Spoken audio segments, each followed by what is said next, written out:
Salut les jeunes, salut moi jeune. On se retrouve pour faire un petit avant-match de ce Brest PSG qui nous attend ce soir à 21h. Je suis toujours dans mon cadre, comme vous l'avez vu au boulot, particulièrement dégueulasse, avec des bruits de fond, une lumière un petit peu merdique. Voilà, je suis désolé, je peux pas faire autrement. Normalement, c'est la dernière ici, donc on va pouvoir se faire des vidéos un petit peu mieux.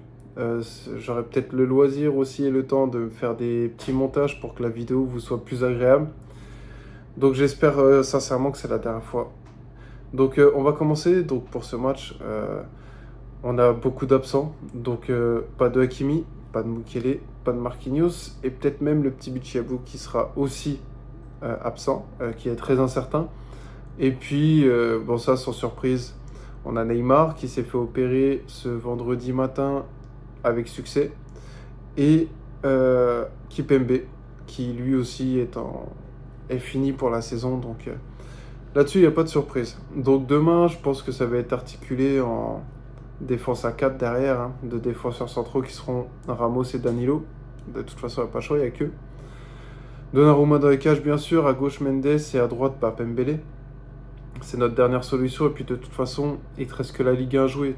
Tu t'es sorti de la Coupe de France et tu es sorti de la Ligue des Champions. Tu as 8 points d'avance. Brest n'est pas le plus gros client que tu vas affronter parce que les prochaines confrontations, on aura des plus gros clients. Donc autant donner du temps de jeu aux jeunes. Pembele, je crois qu'il n'y a pas de choix pour ce soir. Donc il sera sur le terrain.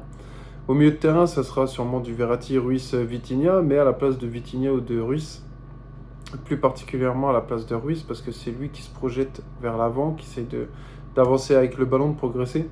Je mettrai Zaïre Emery parce qu'il a besoin de temps de jeu.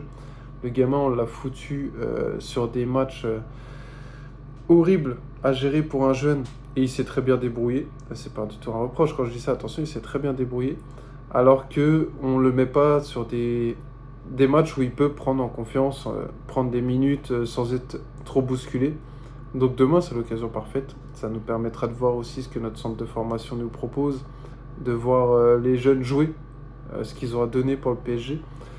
Devant Messi et Mbappé, et pendant le match, j'aimerais bien voir aussi le petit Garbi jouer, parce qu'à chaque fois, il fait les voyages avec l'équipe première, mais il joue pas. Très très peu en tout cas cette saison, donc pourquoi pas en profiter demain, faire rentrer les jeunes. Si Mbappé et Messi nous font le taf et qu'on prend un petit peu d'avance pendant le match, ça nous permettra de donner les clés du camion à quelques jeunes sur le terrain sans être trop inquiet par rapport au résultat final. Parce que oui, le résultat, demain, c'est victoire obligatoire. Il n'y a pas de nul, il n'y a pas de défaite. Ça serait totalement raté.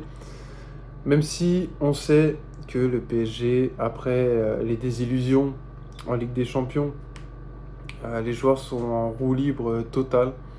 Ça nous fait des matchs merdiques, tout simplement. À chaque fois, les matchs sont dégueulasses. Donc, même si, bien sûr, passer du Bayern Munich à essayer de se qualifier en quart de finale de Ligue des Champions, jouer un match de Ligue 1 avec 8 points d'avance contre Brest, c'est pas extraordinaire, la différence est cinglante, mais faut aller chercher cette victoire, tout simplement.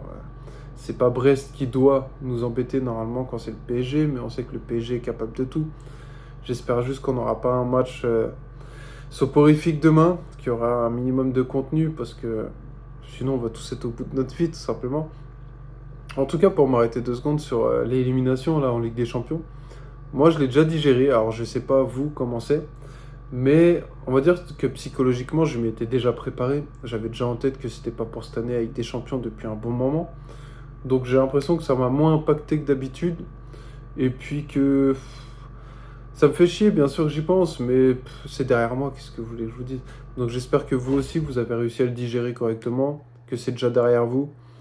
On reviendra l'année prochaine, comme on dit tous les ans, en espérant que l'année prochaine, on fasse quelque chose déjà dans le projet sportif d'intéressant. Parce que sinon, les saisons vont suivre et se répéter comme depuis 10 ans maintenant. Donc on verra bien l'année prochaine. En tout cas, pour l'instant, on va s'occuper de la Ligue 1.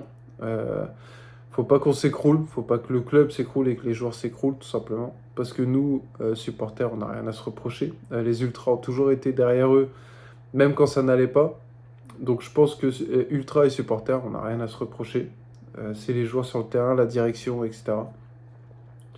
Donc voilà, demain, victoire obligatoire. Pour me faire un prono, allez, je dirais 3-0 pour le PSG, et 4-0 même peut-être, parce que s'ils ont un minimum d'esprit revanchard, un minimum de fierté, je pense que ils vont vouloir remonter la pente, et c'est Brest qui va en payer le prix, qui va payer ce que le Bayern a fait au PSG. Mais donc voilà, à chaque fois c'est trop tard. On se réveille une fois que c'est terminé, mais bon. Je vois bien un 3-4-0. N'hésitez pas, vous, dans les commentaires, à me dire ce que vous en pensez. Quel score vous verriez à la fin du match. Clean sheet, ça serait important aussi, même si on n'attend plus énormément là, de cette saison. Mais vous voyez ce que je veux dire. Donc on se retrouvera pour faire le débrief. J'aurai peut-être un petit peu de retard parce que je vais bosser pendant le match et je sais même pas si j'aurai l'occasion de regarder le match. Donc je vais sûrement le regarder en rediffusion. Je vous ferai un débrief par la suite, donc avec un peu de retard, sûrement, j'en suis désolé. Les amis, je vous souhaite de passer un bon moment devant ce match en espérant qu'il soit agréable. Ne soyez pas déçus de tout ce qui s'est passé. Ça reste du foot, même si la passion fait que c'est plus facile à dire qu'à faire. Mais tout d'abord, en priorité, prenez soin de vous, de vos proches, de votre famille. Moi, je vous dis à bientôt. Ciao!